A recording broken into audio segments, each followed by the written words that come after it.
بكثافة تنمو أشجار البلوط الفليني وتمتد على مساحات شاسعة بالجبال الغربية لولاية سكيكدا.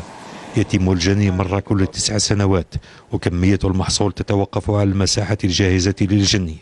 تتربع المساحة الغابية من البلوط الفليني على مساحة تفوق 62 ألف هكتار، وهي ذات منشأ طبيعي. يتم استغلال وجني الفلين خلال مرحلة من شهر جوان حتى شهر سبتمبر. خلال هذه الحملة لسنة 2023 بالنسبة لمملكة الدولة تم جني أكثر من 4616 قنطار.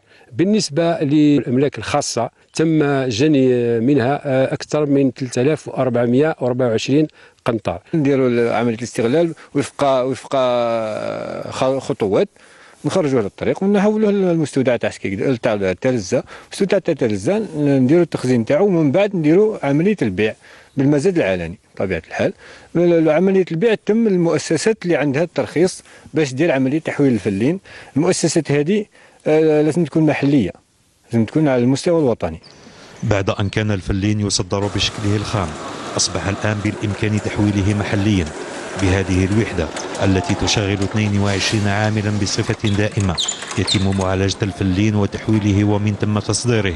نشريو القشر من الوارجيار ونجيبوه للديبو، ابري الديبو ترياج بوشوناب المانس الروبي، ومن بعد يتحول الى الطياب لاشوديار المانس وحده، البوشون وحده، الروبي وحده.